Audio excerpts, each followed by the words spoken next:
Hey there, welcome to the Gyro Step, a Milwaukee Bucks podcast, proudly a part of the Blue Wire Podcast Network and GSPN, and presented by our pals at PrizePicks. I am one of your hosts, Ti Windisch, joined as always by the immaculate Rohan Katti, who held it down for me last pod as I have been out of the loop on, I won't say all things Bucks. I couldn't fully tear myself away.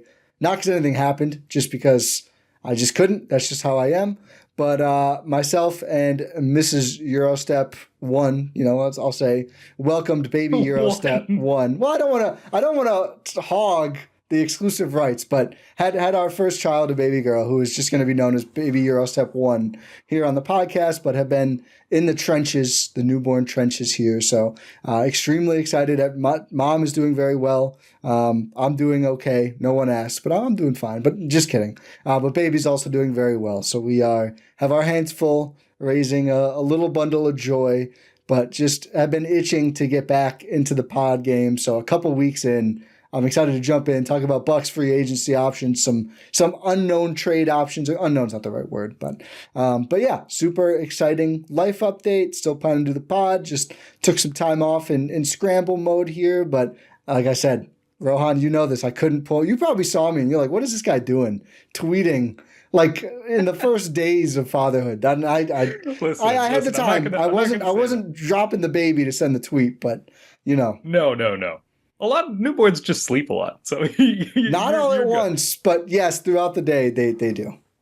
Yeah, there's downtime. There's downtime. In the exactly. I speak from having zero experience, but congratulations to you and this is Gyro Step 1. Thank you. Yeah. I don't want to bogart the whole thing. That feels unfair to you in your life. Fair. So it's just I understand that. I'm just confused. Like, this is not the time to have this conversation, but it's like when there is like a Mrs. Gyro Step 2, it makes it sound like we're all in like one thing, and it just that's true. That's true. It's like Ty, I love you, man. We're not doing that. Oh man. All right. We got to polygamy in the first 2 minutes and 20 seconds of being back on the air. Let's just move on. Hey, listen. Hey, I appreciate the dedication of Ty, and all of the listeners should as well. We started off getting on this recording. I'm like, Ty, how do you feel to be back? He's like, I want to do this pod. And I'm like, this guy is dedicated. No, because appreciate the dedication. Yeah. Well, yeah, I've been. Yeah, you're like, oh, you're not going to wait until a little later. I was like, I need to.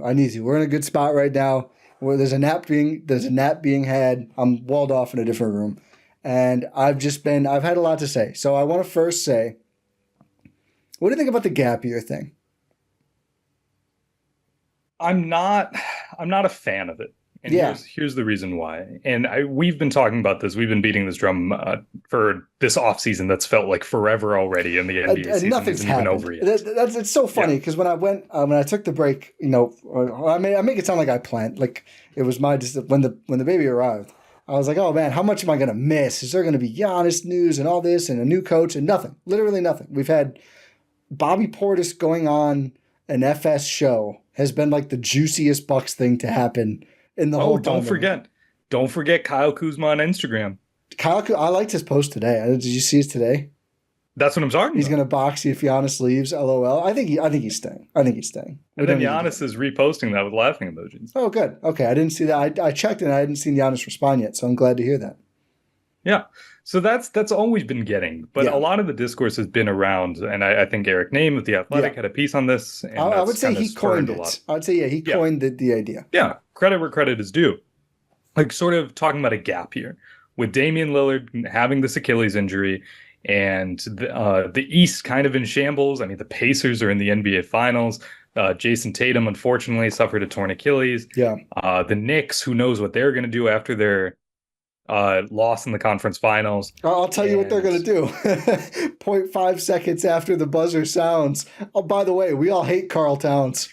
Oh, Jesus Christ. It's crazy. We've been frustrated how long before. Have you had that in the drafts? Days. I think whoever wrote it was on Knicks Film School. It was like, we didn't know it was going to be published right then, but it clearly had been festering. But felt like they could have won that series going into that game 6, by the way. So a little crazy how much we've been frustrated before, Bucks people, about like, oh, they had the story about Giannis ready to go. At least we've never had a right at the buzzer, like, by the way, this guy sucks, according to all of us anonymously. That's brutal. It's terrible, but who knows what the Knicks are going to do. So Yeah. the East is kind of in shambles, which leads you to say, hey, Giannis, this can be a year where, we're gonna go gung ho. We're gonna get you your awards. We're gonna get you MVP number 3. Yeah. We're gonna have you. We're gonna, pad all your stats, do everything we need to. Point Giannis, you do whatever you need, without the expectations that this is going to be a contender. And to me, that just feels disingenuous. Right? Yeah, I don't think that's the right way to approach Giannis in this moment. It's not at all for a guy who's only talked about winning in his career and is only like the rumors are festering and all that is purely because the question is, are the Bucks a place to win? If you're going in with the approach of, this isn't a place to win, but only for next year. Yeah, maybe the year after. Yeah. We're good. That's not a good approach for Giannis. And if you are Giannis, why would you want to do that? You've already accomplished so much. You are a first ballot Hall of Famer before you turn 30 years old. When you were 27 years old, 26 years old, you're a first ballot Hall of Famer. He has accomplished everything that he can do in the NBA. 2-time MVP, Finals MVP, like 7-time All-NBA first team, like almost a 10-time All-Star now. Next year is going to be 10, I think. He's reached the mountaintops. Now it's just all about going to that next level of your pantheon level players. Yeah. That's it. That's all he can do. A gap year does not let you accomplish that. You know what does let you accomplish that? Playoff success, championships. So being able to go out there and say, hey, Giannis, not this year. What were these last 2 years then? That's if anything, these were the gap years. Part of the reason I don't like the phrase is like, what are we taking a gap from exactly? Like exactly, they've been sub 50 win teams that have lost in the first round 3 straight years. They were a 50 win team 3 years ago, but the gap year was 3 straight years. The gap year was 2021, I guess, because everything else has been disappointing. Obviously, they had good playoff runs and just didn't make it all the way, around that during the Bud era. But yeah, I think on the one hand, it's like, okay.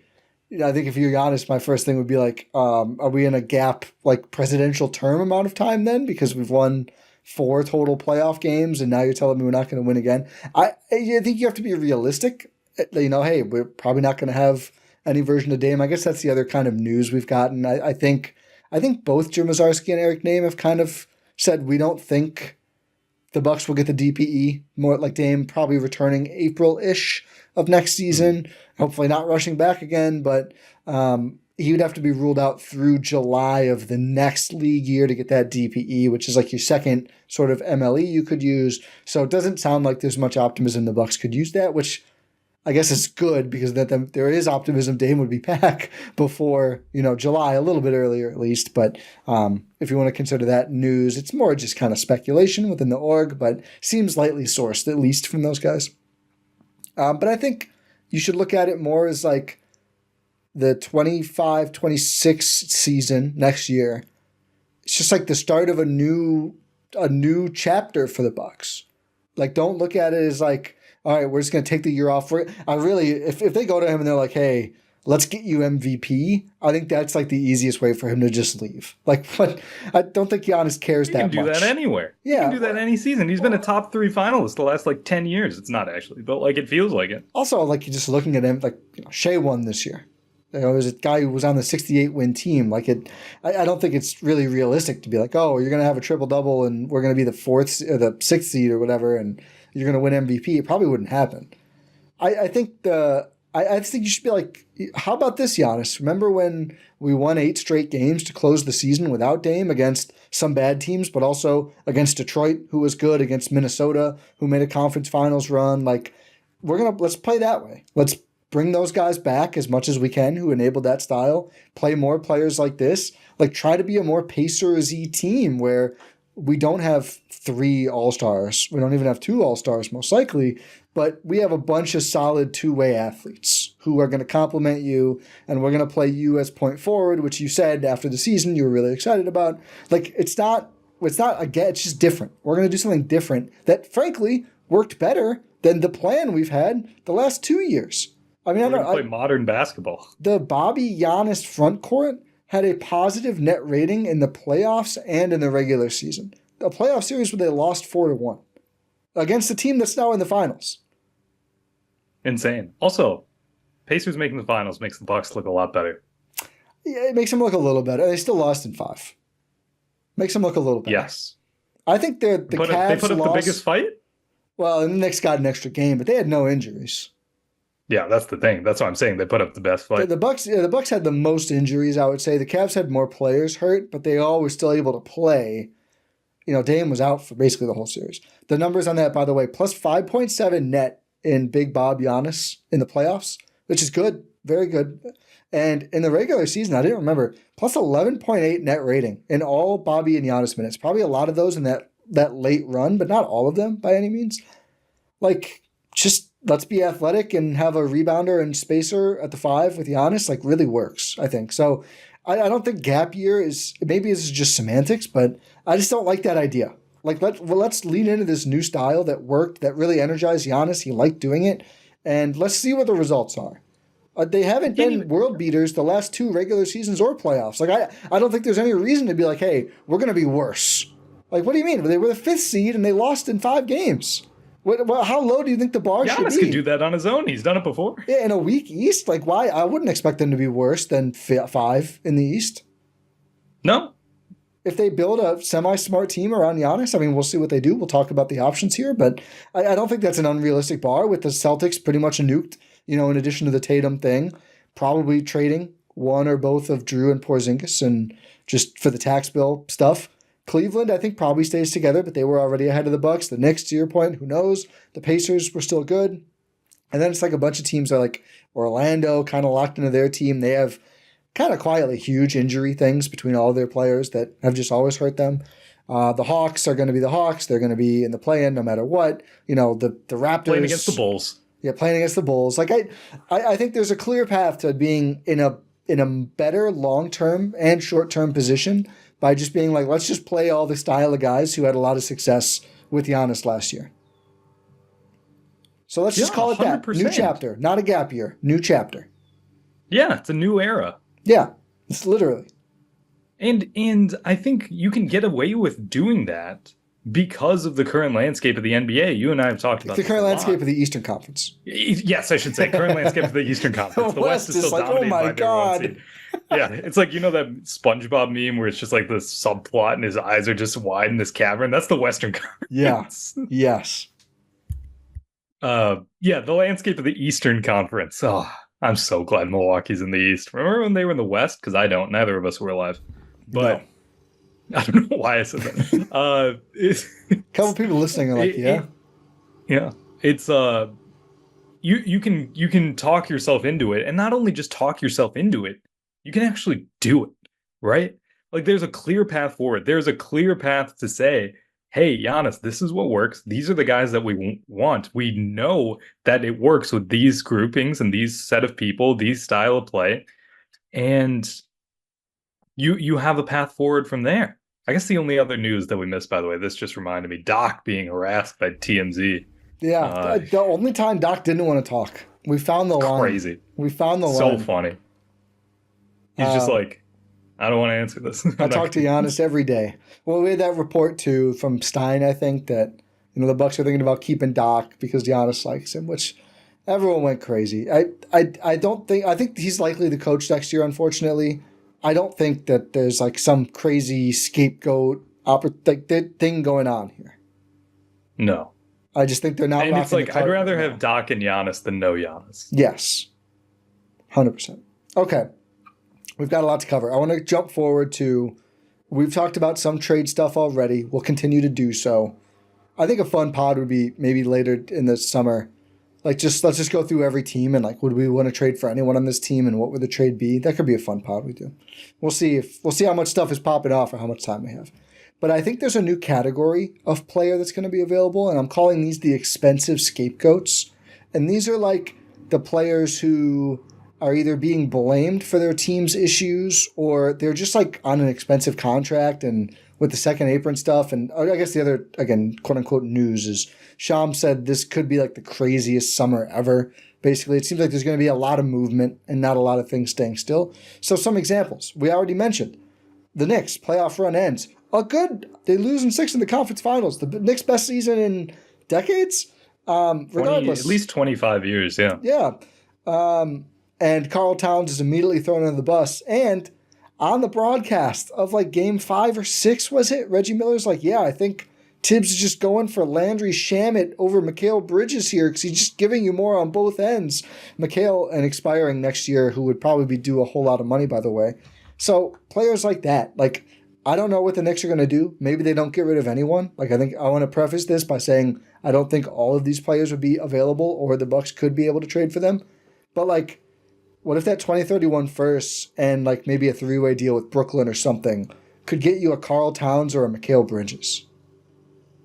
It's something that you have to be really interested in, right? And that's how the Bucks have really been able to get players. It's just distressed guys, you know? It's weird situations. You get Dame because he requests a trade. Drew because the Pelicans are blowing it up. Yeah. You get Bledsoe because the Suns are blowing it up. And Blendy's at a salon. Yeah. Crowder because he's at home and they shouldn't have done that one. Yeah, that was kind of a miss. But they get players who are in distressed situations. That's just how it is. Yeah. Well, yeah, someone countered when I did the Mikal thing, and it would be like, actually, he doesn't make a lot yet, so part of it would be probably have to give him the big money afterward. Fun fact, huge buddies with Damian Lillard, by the way, who I think that's intriguing. Really? Do you not remember when Dame was getting traded? Like, Brooklyn was on the list as a joke, but it's like, oh, Dame loves Mikal Bridges. Oh, I don't remember that. Maybe I'm making that up, but I'm pretty sure that's. I believe you. Yeah, but that would be fun, and I think, you know, I'm not betting on Dame being like an All NBA guy when he gets back, but I think it's probably, you know, as much as I like my DeMar idea, and I would still do that. You know, then the next year it's like we got to trade someone because I don't really think we want Dame and DeMar DeRozan playing together. Mikal, like, yeah, sure, you can do that. That works. So I like that idea. Kuzma for him salary wise works. This may be too like. Maybe it doesn't play out like the Bucks trade with the Knicks, but like, you know, I guess this would be pretty hilarious. It probably wouldn't happen, but, you know, if a team dumps someone like him on the Nets, right, and the Nets are like, all right, we're not going to compete, could the Bucks then swoop in and be like, okay, here's Kuzma and that 2031 first, that's so valuable, now we get the player the way the Celtics got Drew from Portland. Maybe it works out like that. That's interesting to me, Mikal. Towns is interesting to me too. Salary-wise, really interesting. That's a hard one though, salary-wise. He makes too much money. That's the issue. But it's like, oh, you want your 3-point shooting big to replace Brook? There you go. And Bob, right? I like the mobile guy who can rebound and shoot threes. Like Towns definitely can do those things. He can, yeah. I don't know. Like, he has the rebounding stats, right? He averaged, 12.8 a game this season? Yeah. He's just not. He just doesn't seem like a rebounder to me. Yeah. I don't know how much of that is like his actual game. And plus, you lose defense. Who do you trust more on defense, Bob or Towns? After that article in The Athletic, I guess Bob. I guess Bob's too. teammates have never said, hey, this guy doesn't know what he's doing and he doesn't take it seriously. That was the worst part. They're like, he's not in the right spots, and we tell him this, and he's like, yeah, it's not that important. That's horrible. That's a horrible thing to say. That's like Jabari Parker levels of they don't play guys, just like, pay guys to play defense. Yeah, like, it doesn't, who cares? I'm gonna bomb a 3 and make a drive. But also, he was the only reason they even got to 6 games in that series, so it's kind of a interesting thing. Another one, Julius Randle, certainly going to be available one way or another. Likely opting in. What does that mean? What do you mean? What is opting in or opting out? So as a free agent, or if he opts out and he's a free agent, then you're kind of. I guess you could. It's like either he requests a trade or they're trading him. Well, yes, I think actually yes. Either he opts in and they get rid of him, or he opts out and he's just available. I don't think I like this one as much. I mean, I guess it's a similar idea to the. I just don't buy the shooting.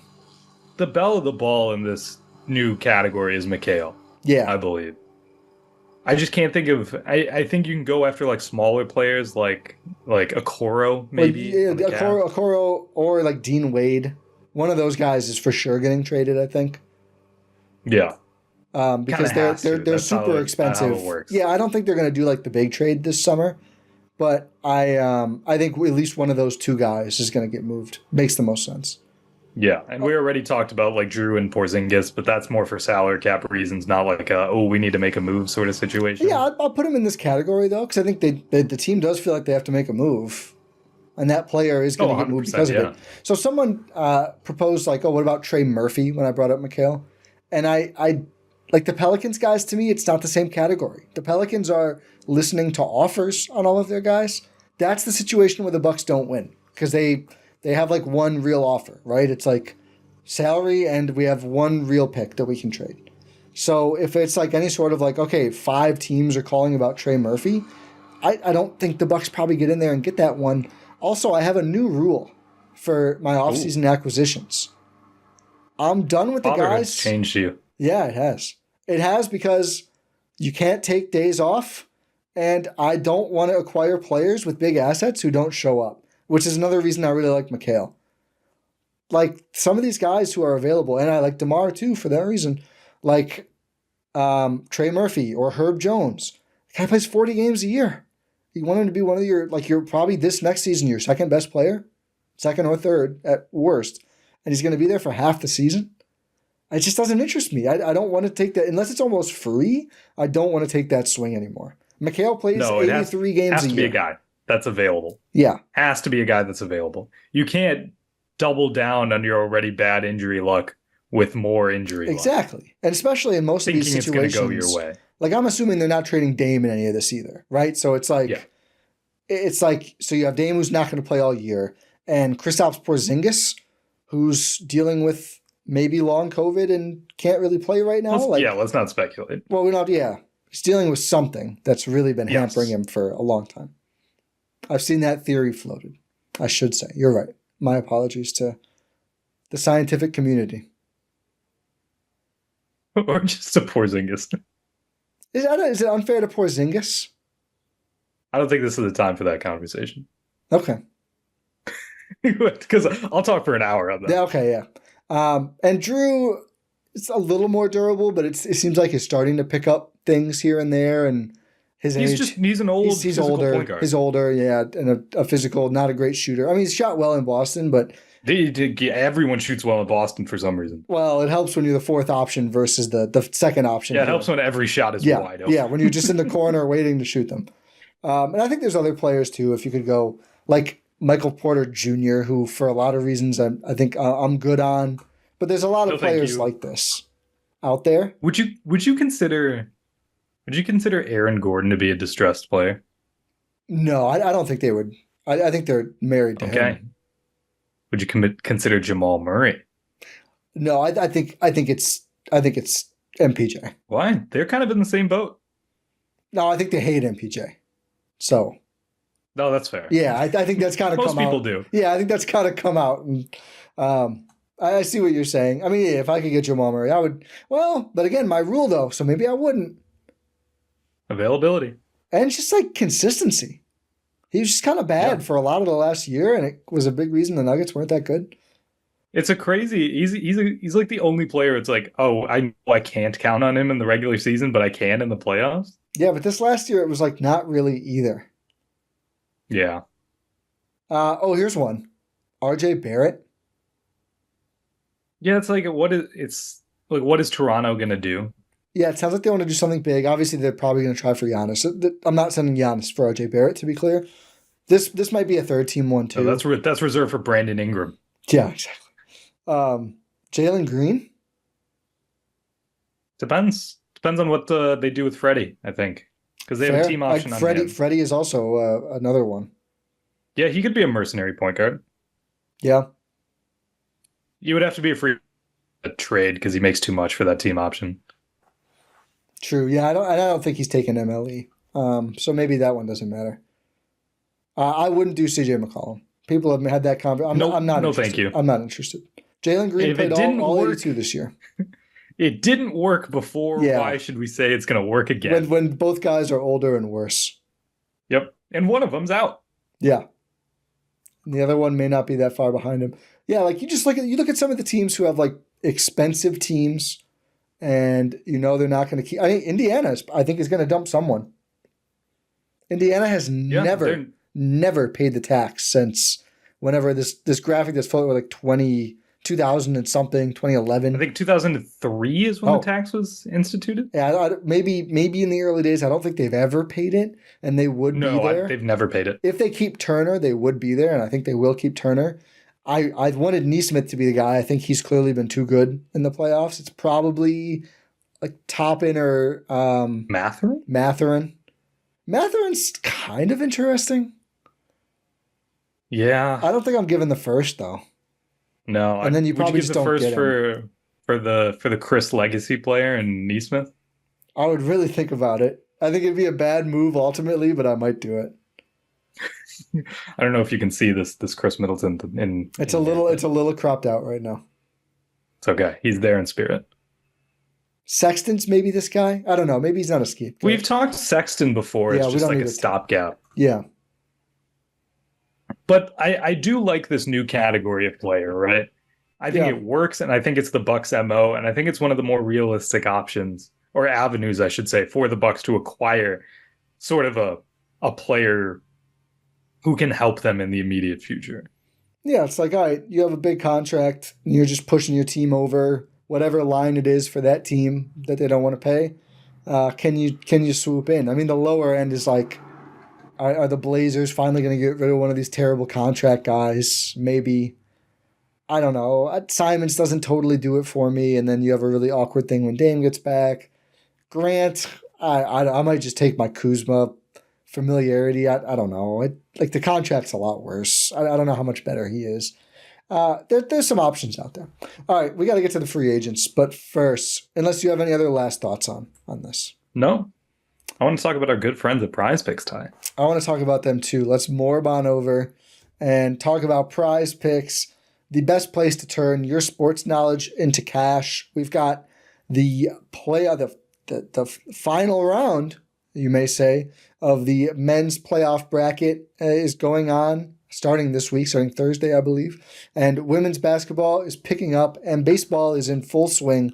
So if you know ball, this is the time to jump in, prove it, put your takes to the test on PrizePicks, the best place to cash in on your favorite sports. This year's playoffs are heading toward crowning a first-time basketball champ in more than 50 years. Don't miss your last chance to cash in on history with PrizePicks, where you can pick more or less on player stats like points, rebounds, assists, and more for your shot to win up to 2,000 times your cash.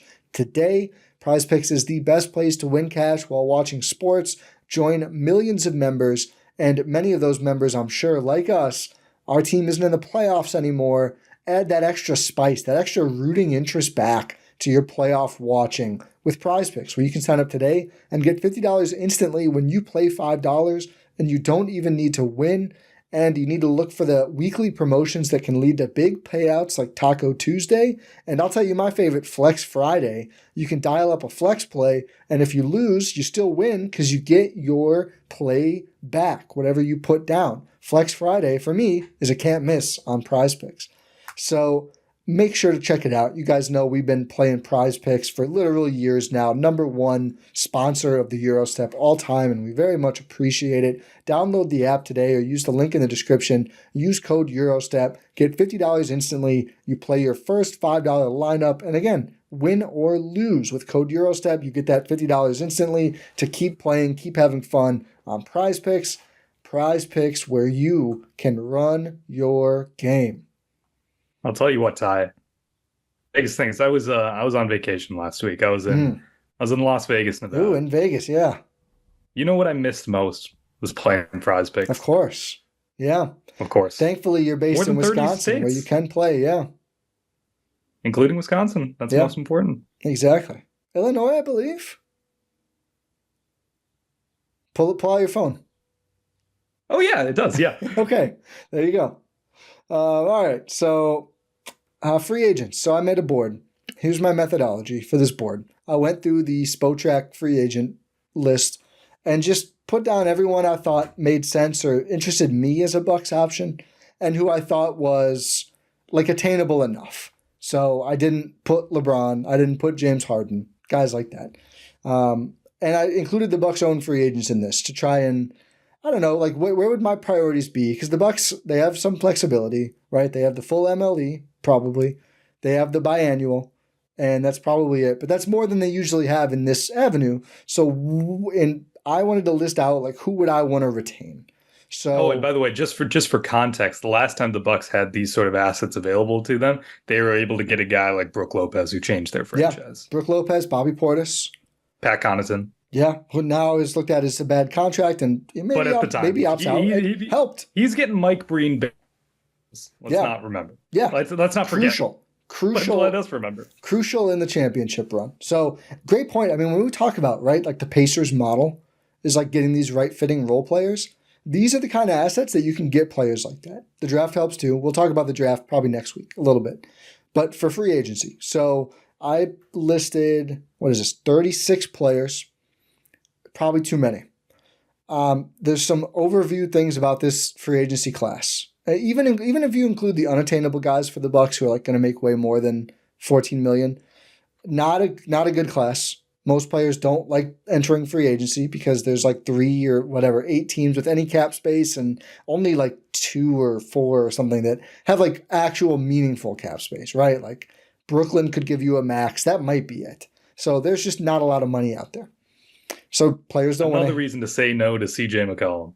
Yes, he deserves to pay for and stay in New Orleans where their training staff, I don't know what they do. They rub the stick of butter on your ACL down there. So I listed a bunch of players. I wasn't real precise with my rankings. It's more like groups, I would say. My last player is Delano Banton, which before the pod, Rohan was like, why did you rank Delano Banton on this? I'll tell you, I read an article where he was like this god of fourth quarters at one point for Portland, like, I don't know, 40% through last season. It was like a thing that lasted like a week, I think. And it moved me, and I was like, oh, maybe Delano Banton. And I looked at all the numbers, and I was like, yeah, no, I'm going to put Delano Banton last. So I don't think they should sign Delano He's the most raw 25-year-old I've ever seen. Is he only? Oh, he's only 25. I don't want Delano Banton. My number 1 is Gary Trent Jr. So the other thing I did with this list was I did not do the thing where it's like, oh, I'll put every player in a vacuum. Gary Trent Jr. was awesome for the Bucks. Looked like he could be at least an engine next to Giannis, helping them have offense. Maybe not the engine. Obviously not as good as Dame when he was healthy. But like, this is a guy who we've seen Giannis and the Bucks can rely on for offense at that crucial position. And with Dame out, that's so valuable. So I have Trent number 1. Also, he's only 26 years old. So I'm doing whatever it takes. I've seen Jim Ozarski say like 8 to 10 million to keep Trent. If you have some of your MLE and you keep Trent, that's incredible to me. But I have Trent. That's a massive win. Like you've won the offseason if you do that. That's a huge win. And some of the players on here, like Rollins, they won't need to use an exception on because they have his early bird rights. They can offer him up to like 14 million. I don't think it'll take that much. Jericho Sims, they have full bird. Bobby Portis, they have full bird. So there are players on here who don't eat into those assets, those cap exceptions. But first off, what is your thoughts on, and we'll go down more in my order in a second, but what are your thoughts on having Trent ranked first among every single option, not just internal, but the ones I think the Bucks could somewhat realistically sign from other teams as well? I'm in complete agreement with it. And it fits a real positional for the Bucks. We talk about how they're going to be missing Dame. You need guard offense. Trent Jr., we know he can provide guard offense. We know he can do it next to Giannis. And we know he can rise in the big moments when asked to do so. Maybe not in the final 37 seconds, but the whole rest of the fourth quarter and overtime, though. Oh, yeah. So you win some and you lose some. They lost that one. But you won the Gary Trent battle, I think. I think he would be a home run fit. You and I talked about this last offseason when they were potentially able to get a guy like Gary Trent. We were like, yeah, this would be awesome. 1 year later with Gary, we're still like, yeah, this is going to be awesome. Yeah. I just hope it sticks. He could be the Bucks starting 2 guard for like I'd be happy. Yeah. And well, another thing we said when they got him, right, was like, oh, there's probably no avenue to keep him.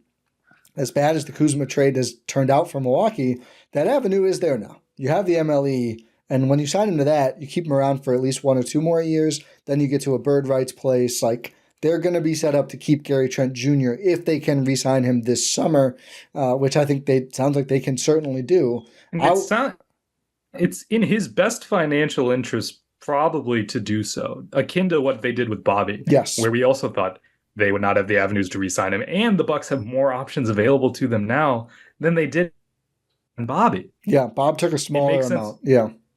It makes sense for Gary to be able to build up bird rights somewhere to be able to get larger money as he goes on, especially because he's only 26. And his play is going to age really, really well. Yeah, 100%. So I have Nickeil Alexander-Walker at 2. No. Here's the thing about No. I'm watching that Wolves series, right? Wolves Thunder. Yeah. Wolves Thunder. Yeah, I should specify. I'm used to only talking about one series with the team in the postseason. Yeah. Oh, Bucks, please win it. I've been yearning. It's been 4 years. They won a series in 12. Yeah. What was I thinking? Oh yeah, no. I'm watching that series and I'm like, one, Ant, are you really him? And two, he really likes to rise to the occasion. Nickeil Alexander-Walker does. There was that, I forget, it was game 5, where he just had an game 4 or 5, where he just had an, and I'm like, you from doing this on a more basis, right? Because the thing is with Alexander Walker is that you're not relying upon a consistent flow, right? That's just not his game. The thing is, remind myself, well, this dude's only 26 years old. Same age as Trent. Yep. Yeah, it's crazy to me. Yeah. I think there's something real there that could be. Yeah, I agree. I think measurable's kind of similar to Trent, and I would look at this as like they're kind of similar. I think they play differently. I think Naw is a better defender, whereas I think Trent's probably a better offensive player. But I was surprised to see like their height and wingspan are pretty comparable. So Trent is 6'4" 3/4 with a nearly 6'8", or nearly 6'9", excuse me, like 6'8" 3/4 wingspan. Naw is 6'5.5", so about an inch taller, and 6'9.5" wingspan. So again, like 3/4 of an inch taller and longer paws for Nickeil Alexander-Walker than Gary Trent. So I don't know if I would play them. You could play them together, I think, for sure. Like I think this is a bigger player than like an AJ Green and could take on more defensive reps. I would be stunned if Milwaukee could get both of these players. Like I think that to me is unrealistic. But if they, for some reason, lost Trent and they added Alexander Walker, that's not a bad outcome. You need to find more shot creation in that world because I think that's where Trent wins out. But you probably have a better first option. I mean, this was a guy that, was guarding SGA. And did he shut down SGA? Absolutely not. But was like credibly guarding SGA in a way I don't think you really want Trent doing for large stretches. Yeah, that's the thing. You don't want him. He can be that sort of wing defender that we hoped Ajax would be, right? Yeah.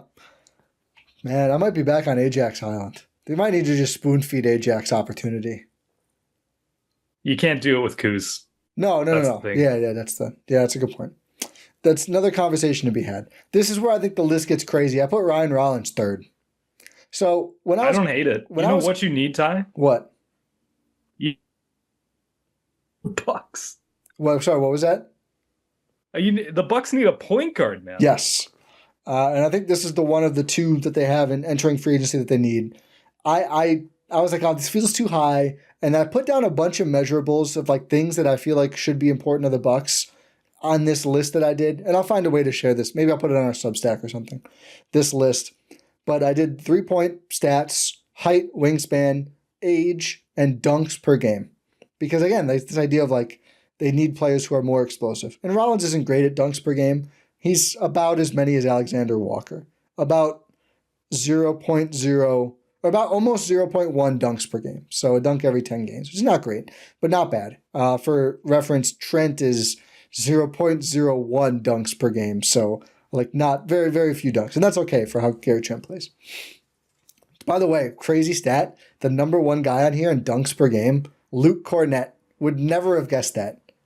Most players, it's like a small decimal. Luke Cornett dunked 1.17 times per game. Just a dunking machine. Would never have guessed. I put a lot, like Sims is on here, like a bunch of centers, like Charles Bassey, Paul Reed, and the dunker is Luke Cornett. Very funny. It's crazy. And second is Santi Aldama. Yeah, Santi Aldama, a very interesting player. I don't love him, but he's very interesting. He's third. He's third. Who's second? Precious. Charles Bassey has more too, I think. Oh, look at that. I just can't do math. Yeah, that's okay. He's in the top. Santi he's in the top. Santi dunked a lot more than I thought he did. I thought of him as just a shooter. But Rollins, 40.8% from three, which is very good on this. This is just last season. 5.3 threes attempted per 36, which is fewer than the first two players, but like slightly more than Bobby Portis. About 1 3 per 36 more than KPJ. 6'3" and a quarter height is not tall. Rocking a 6'9", nearly 6'10", 6'9" and 3/4 wingspan. And again, 22 years old and defended at, I'd say, roughly as high a level as anyone on here. I probably would 100%. give like Naw the edge, but I'd say Rollins is up there while dealing with a separated shoulder that he did get a procedure on and is currently rehabbing, it seems like, per his Instagram. I think this should be a huge priority. Again, this is not like your bird rights. You could use the early bird exception because he was a two-way last year and then on the roster this year. I think Rollins has to be back. Like, I think it's a huge failure if he's not. He showed you so much as a young developmental player. And I know KPJ kind of took the spotlight from him in some ways. When I look at the stats and like what Rollins is able to do, I see a superior fit next to Giannis and a player I feel better about being like, doing the Pacers thing because they're the one who won the East. This could be your Nembhard. I think you have a really good shot at finding your Nembhard here. I think so. He's a good defender. It'd be a steal if you were able to keep him alongside like Nickeil Alexander-Walker and Gary Trent. Like if you can get those three players, which again, like you said, I don't think that's that's not reasonable or like attainable. Feasible is the word I was trying to think of for the longest time. It would be insane if it happened, but I just don't think that's going to. I think if you keep Rollins and one of Trent or Walker or acquire Walker, I think that's a great, like that's good, really good guard depth for you as your team. You'd still need to get another point guard, I think. Yeah. You just need another ball handler. But I don't think you can go much wrong, which is why I'm happy that these are your top three on this list. I mean, it makes the most sense for this team next to Giannis, guys who can really be off-ball shooters, but be on ball when they need to be and just play hard basketball, like play physical, intense basketball. I'd go to war with any of those guys. They wouldn't go to war with me though. I can't do that. I'd go to war with them. Yeah, you could be a broadcaster. They'd go to war with you as a broadcaster. Let's not miscast ourselves. Yeah, Lisa and Marcus are in the team playing. Yeah, I think so. Yeah, definitely Marcus. Could you imagine? Yeah, that's what Marcus. That'd be sad. Would be terrible. That'd be sad. It'd be awful. And then check out our pod with Marcus Johnson if you missed it. Yeah, we're gonna talk about that forever. Maybe controversial. Then I have number 4 is Bobby Portis. So I just put a lot of the Bucks returning guys on here, and part of the reason for that is just like I think it would take probably more than MLE or that much to re-sign Bobby on the open market, or like if he opted in, or at worst it would take full MLE. Like I think that's what he would get, a player who at 6'10" with a 7'2" wingspan, who dunked 0.14 times per game, which is pretty good for dunks, who shot 36.5% from three on solid volume. That's just a really valuable skill set, I think. And even with his flaws, Portis is going to have some options. Again, like Naz Reid is like one of the hot names of the summer. I didn't include him because I don't think the Bucks would be able to get in on that. Bobby, not that dissimilar. I would just want to keep him because, again, you have one MLE, one biannual. Unless the price is totally absurd, keeping Bobby and those assets to me just makes sense. And the numbers I mentioned, like him and Giannis together have worked this last year. It's the familiarity with it, right? Yeah. It's the attainability, the feasibility. Assuming he opts out. I think there's a real chance that he could opt in. Ozarski, I think, mentioned he and KPJ could opt in. It depends on their market, but it's like in play for both of them. Yeah, because again, like, what is it, like a $14 million player option? Or it's around MLE. Yeah. Are you really going to get that from somewhere else? Are you going to leave Milwaukee I don't know if you're doing that if you're Big Bob. I could see a world where he either opts in and signs an extension, if that's legal, I think that is, or opts That out and is just signs legal, I the believe. new. Like I think they figure it out one way or another. Yeah. The good thing is John Horst definitely knows how to do contracts, as we saw with Pat Connaughton. So There's going to be a player option. That's all I know. they're gonna mess it up and add on another year. Yep. Give him a trade I can't kicker. believe that happened, man. I cannot believe that happened. That was a rough one. They denied it for what it's worth, but I think it did happen. Of course they did. If I did that, I'd deny it. Like, I guess there's no downside to denying it. Yeah. What are they going to do? I think there's no proof. What's Pat going to do? Yeah, they really messed it up, and I got another year out of this. Like, no, of course you deny it. Oh, is that why Pat's still here? Yes. That's the only reason Pat is still on the roster.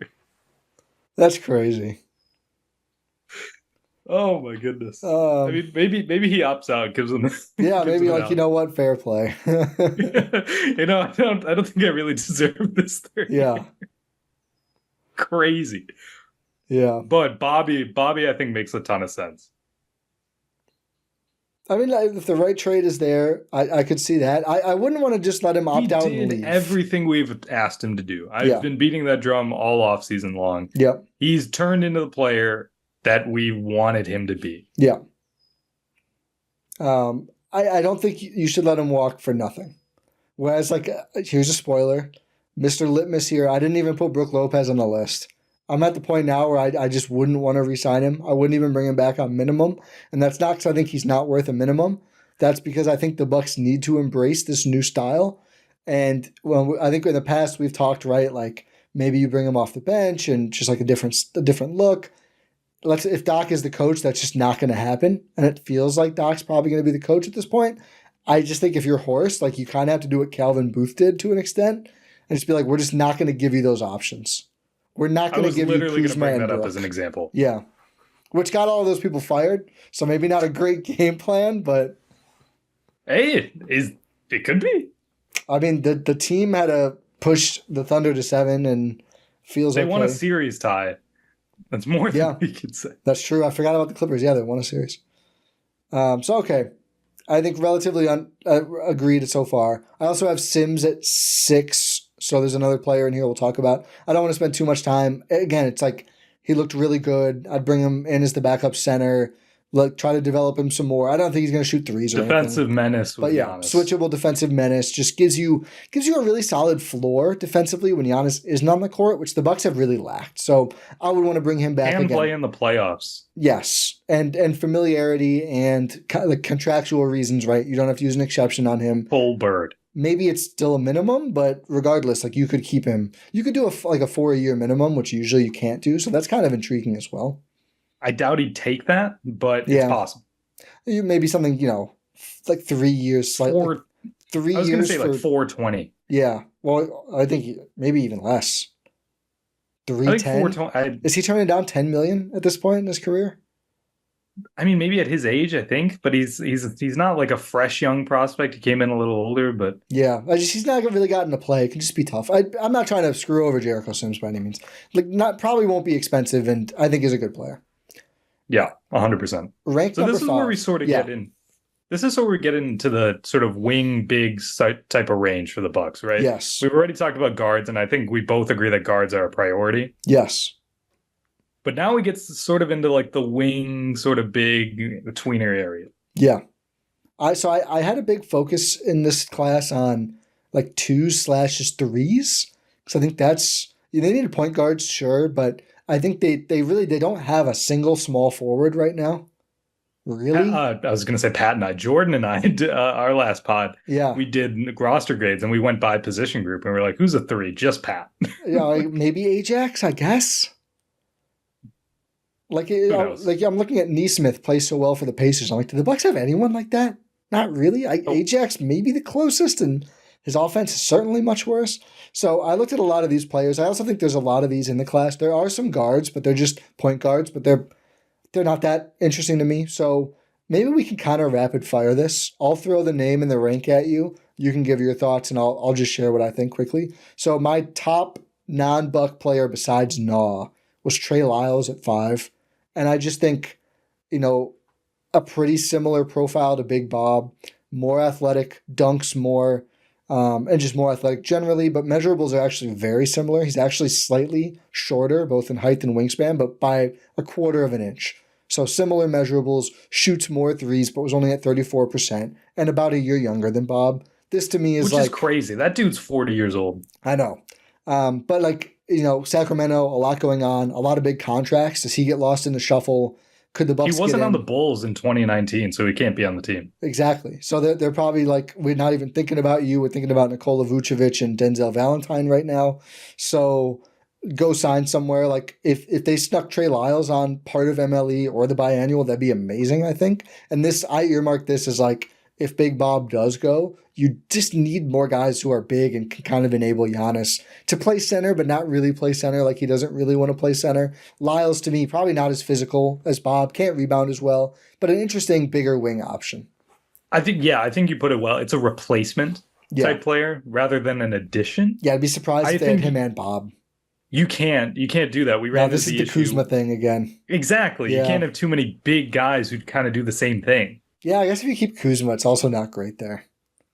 Yeah, it's more of a Bob replacement. Yeah. But I think he's a really kind of good option. Yeah. I want to talk about next on Rapid Fire. It wasn't that rapid, was it? I put Dante Exum at 7. This kind of breaks my injury rules thing, but didn't realize shot 43% from 3 last year. Exum did.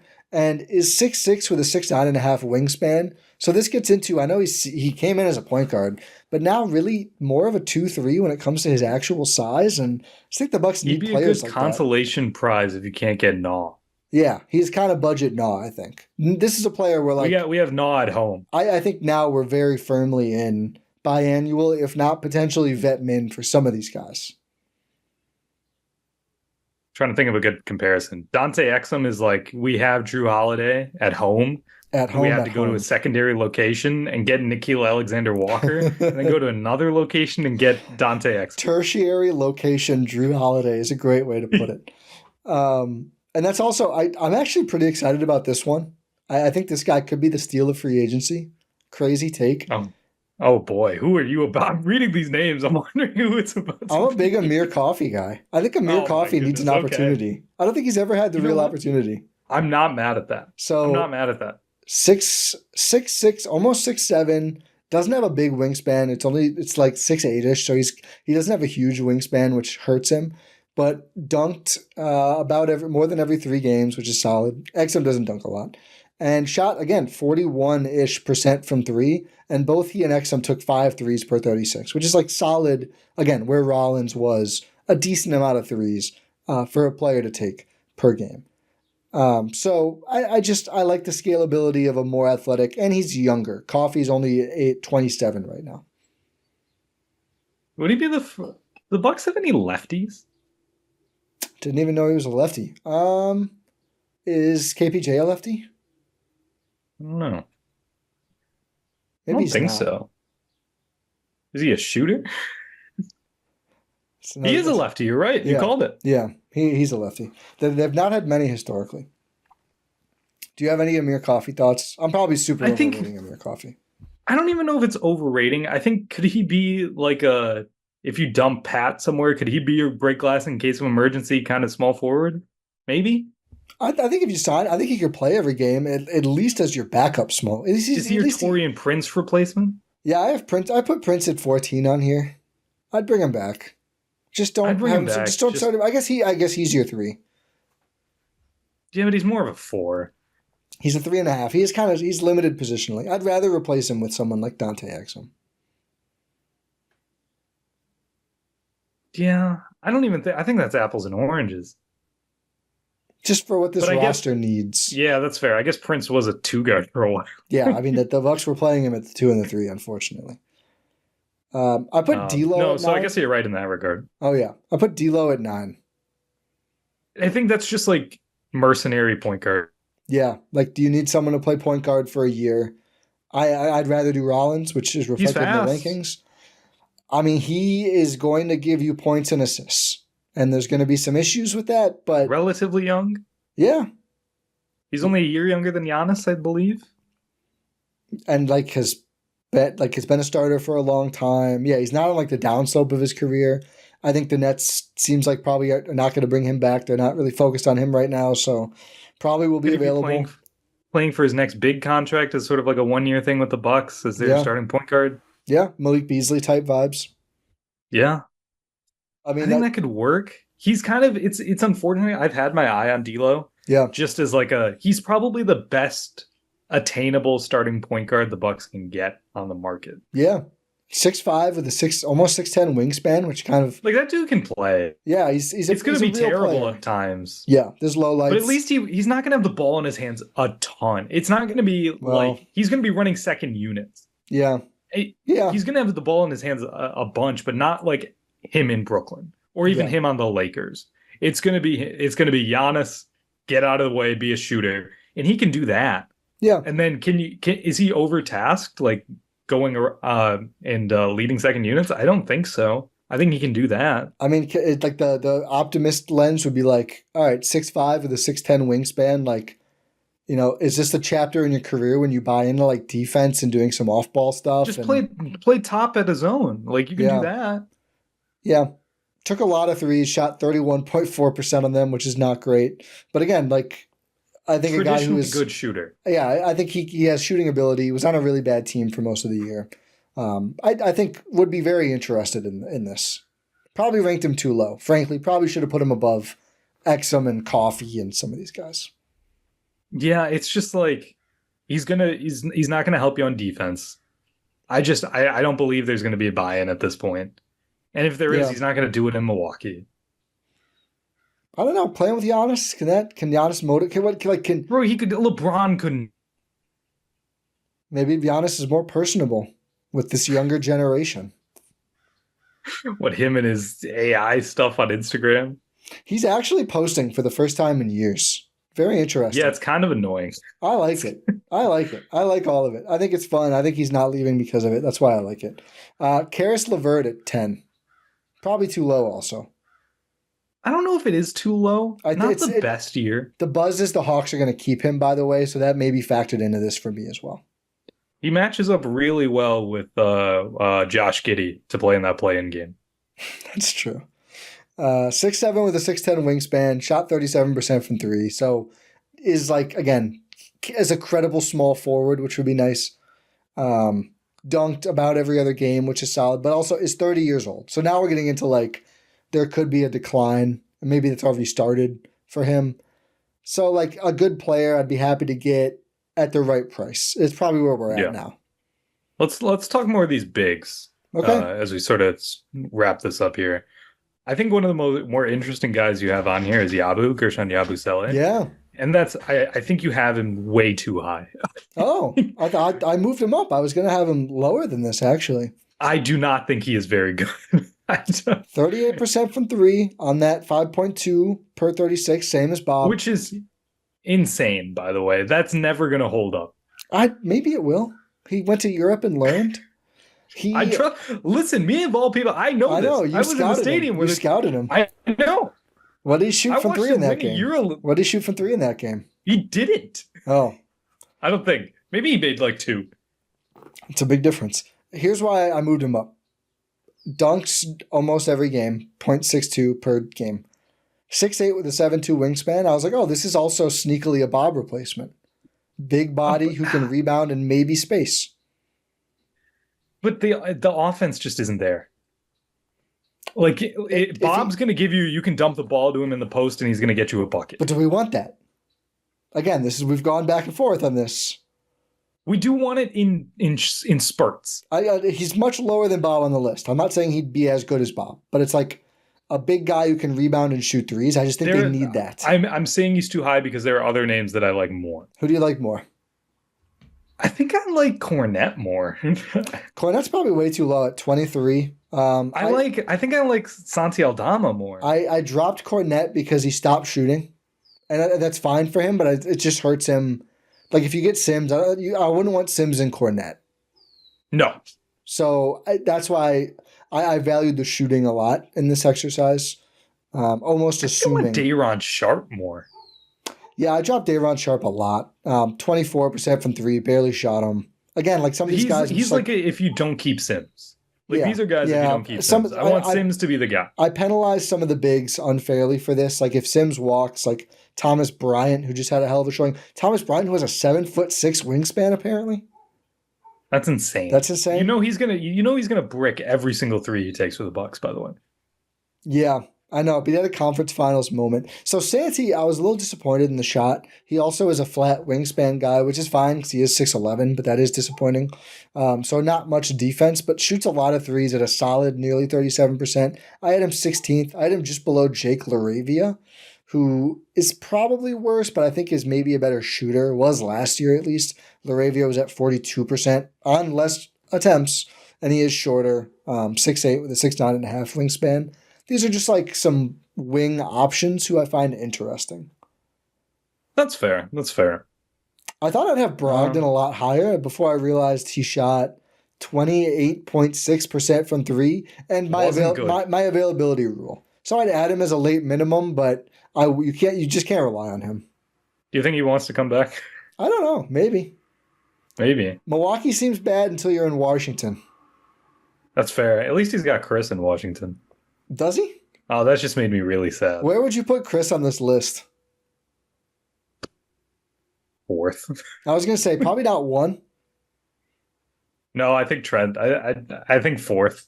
Yeah. Just again, he would give you a 3, but which technically can happen, by the way. Certainly, if he opts out, I think it's happening. I don't think he's going to opt out. He was golfing in Milwaukee recently. He was. I mean, could you imagine? You might have to build the statue during the season if Chris signed back in Milwaukee. No, you have to throw a parade for Chris. That might be the only reason they get to throw one, so. Don't say that, Ty. I had Tyus Jones just above KPJ. I thought I was going to be a lot lower on Tyus Jones. He's just a good offensive player. I'm not just a solid backup. Yeah. Solid backup point guard. I had KPJ 12th. On the year as a whole, 31% from three. Obviously, including the Clippers' time. And I don't really think he's leaning into this style we want to see played. He could, but I don't think so. I'm fine if he opts in. I'm not saying that they can't. Like the KPJ Sims bench units were really fun. Yeah. I worry about the sustainability, but. Yeah. And also, I don't want him on the team. Yeah. 6'5.5" with a 6'9". Also, probably wingspan. A suspension pending, just like Bob. We just don't know what's going on there. Dunks every other game. 25 years old. A lot of the measurables are good. I don't buy the shooting, though. Even the mid-range shooting. I think he just caught an unseasonable heater. So I think the worst thing they could do. Playoffs. Yes. The worst thing they could do is give him a big contract. If they keep him on a reasonable contract, that's fine. But this idea of like splitting the MLE with him and Trent, I wouldn't do that. No, especially when, as we've gone through, there's so many better options available. Yeah. Like Dante Exum would be, I'd take Dante Exum over KPJ.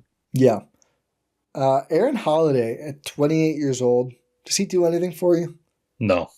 I don't think he's a good NBA player. Shot 39% from three on 8 attempts per 36, but he's 6 foot less than 1.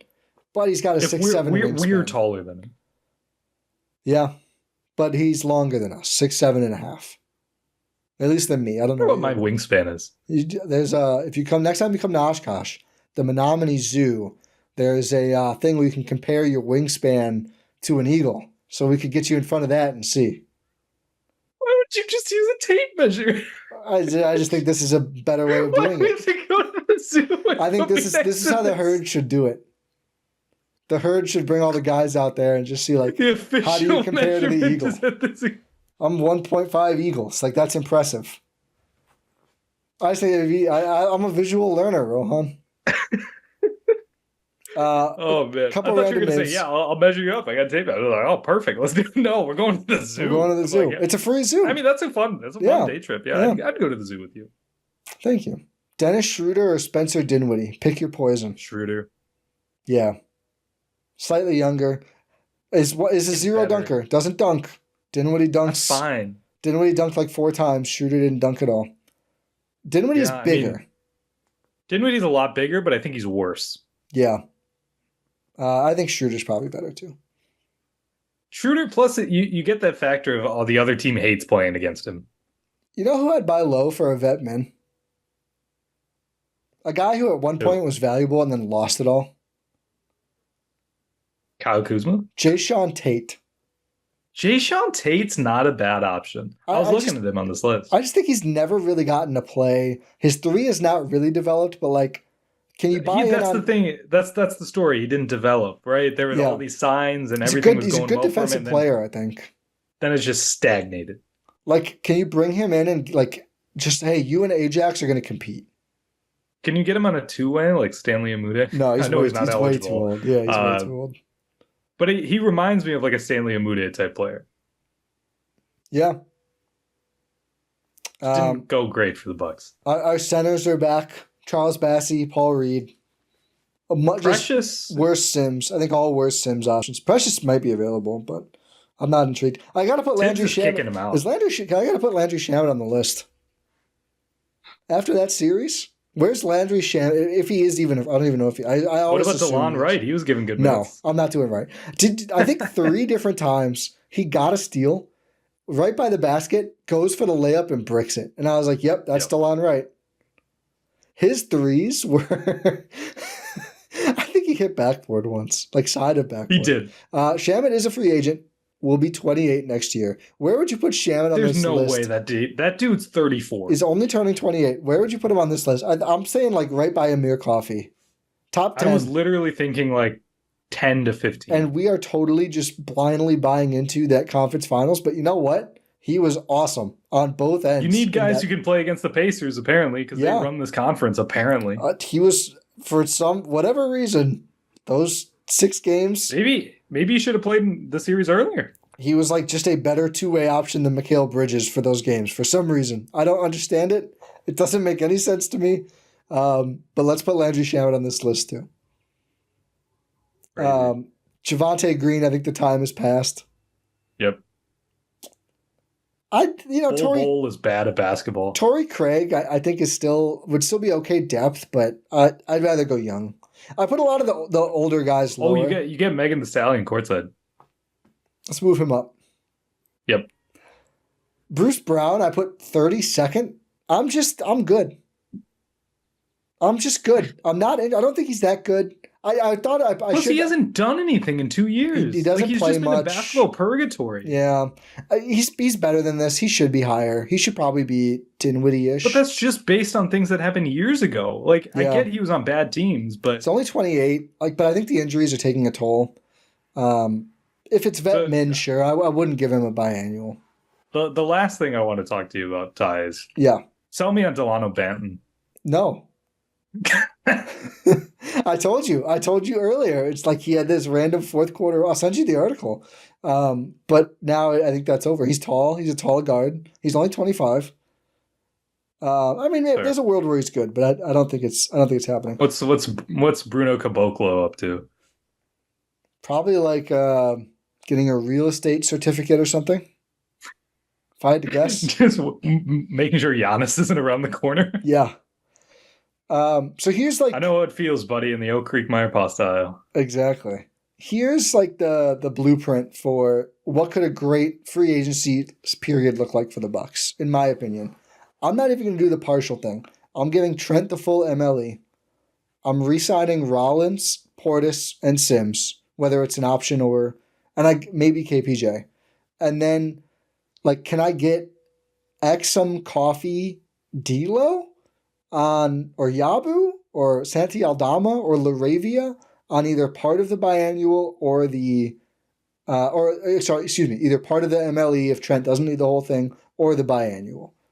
So out of these players, the Bucks bring in Trent, Rollins, Portis, Sims, Kevin Porter Jr., and let's say Dante Exum. I think that'd be a pretty good free agency period. I think so. I think that's plausible too. That's the thing. Like that. They did Gary Trent on a vet minimum last year, and Taurean Prince and DeLon Wright, which at the time it was like that's pretty good. Pretty good work. He was the 701. What time was the first one? Anymore? It's like 2? Something they like move that. they move it up every couple of years because no one can wait. Yeah, it's June 30th now, which, by the way, is less than a month Yeah, away. it's coming up. We're June. Yeah. I know that we gotta really get cracking on draft. I've done a little bit. I think Cooper at flag guy might be good. Who knows? Yeah. But yeah, I think that's totally reasonable. The Rutgers guys, too. I think the Rutgers guys for sure. The benefit of not having entrenched players is like you can sell the opportunity.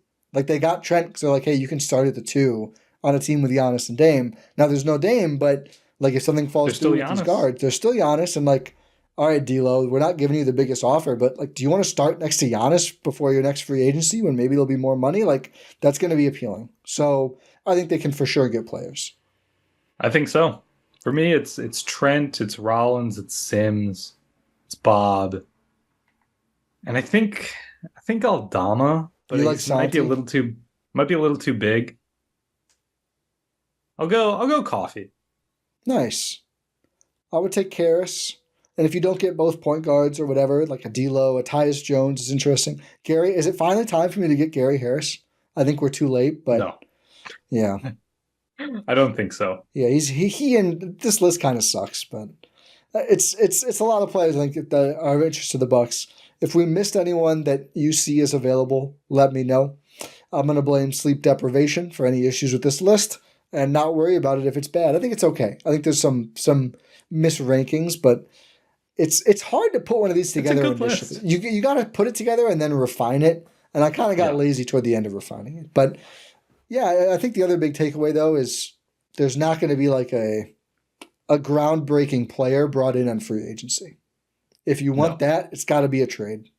Or I guess maybe the draft, but realistically, a trade to get you a draft pick. Does James Harden just want to be the starting point guard? I actually think he and Giannis legitimately hate each other. Like for a second, I was like, do I put him on here? Like, is there a world where he takes Emily? I'm like, I think he and Giannis actually, that might be Giannis's least favorite NBA player. But here's the thing. Theoretically, they would play really well together. Yeah. I mean, they made Dame and Pat Bev play together. Maybe this is like the Bucks' new kink of like, oh my God, I forgot about that. We're gonna do forced proximity and just see what happens.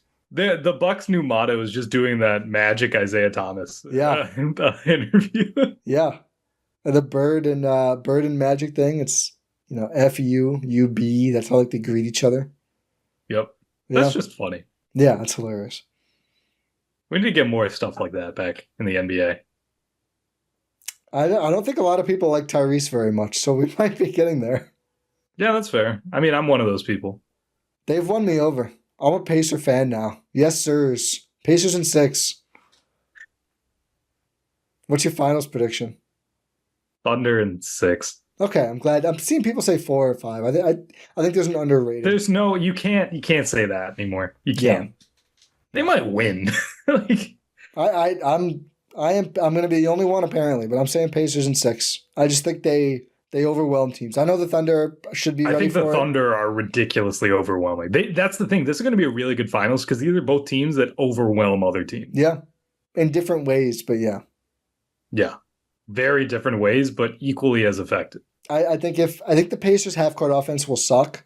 They just need to run. But I think quietly, like, Thunder shooting has been pretty bad all playoffs. If that turns around, then they'll win easily. But if they're still shooting like 33% and Pacers are running those long misses, like I think they'll be live. If there's any team to match up transition defense with how the Pacers play transition offense, though, it's the Thunder. I know. I think it's gonna be a really good series. I'm excited for it. I mean, I wish the Bucks were involved. I think it's gonna be a really good finals. We already know the Thunder can't match the Bucks on the biggest stage, so I think I would have loved the Bucks. Oh my goodness, the Thunder winning is so good for the Bucks in so many different ways. Yeah. One, they're not trading for Giannis. Yep. I think they probably already aren't. No, if you're in the finals, you're not. I mean, last time, okay. But I think you're right, to be clear. Yeah. And it completely validates the NBA Cup. Yeah. Completely validates it. And we've got what's that streak now? Like since 2019 or earlier, the 18, like the Bucks, the team that beats the Bucks in the playoff goes to the finals. I mean, it didn't happen last year, but Every other year but that. Oh, they went to the conference finals last year. Duh. But every other team since 2019 has done that. Yeah. At least the conference finals. But yeah. Anyway. Yeah. All right. That's all for now. We'll be back next week we'll to be do back. the draft. Yeah, talking some draft stuff, because when is the draft? It's got to be It's coming like June 20-something? Yeah, it's like 3 weeks.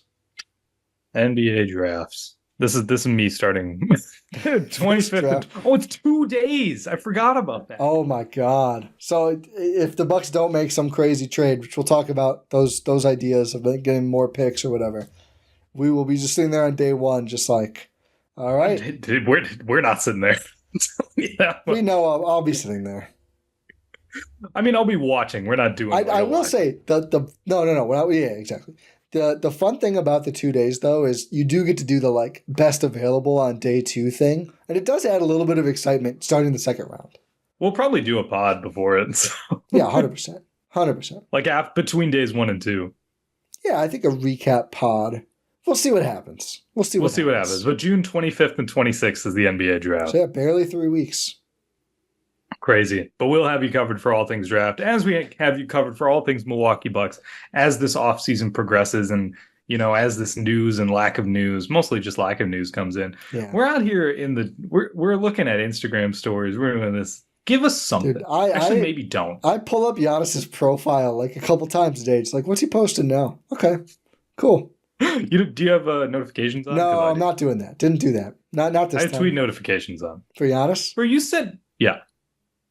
I'm in a different stage in my life. That's the only reason I don't. That's fair. That's the only reason I don't. I was like, this is the same. I can't wait to tell your child that your father had Google alerts for Bismack. No, Instagram. I had alerts for his IG. That was the low point in my life. For Big Biz. I never got one. He never posted.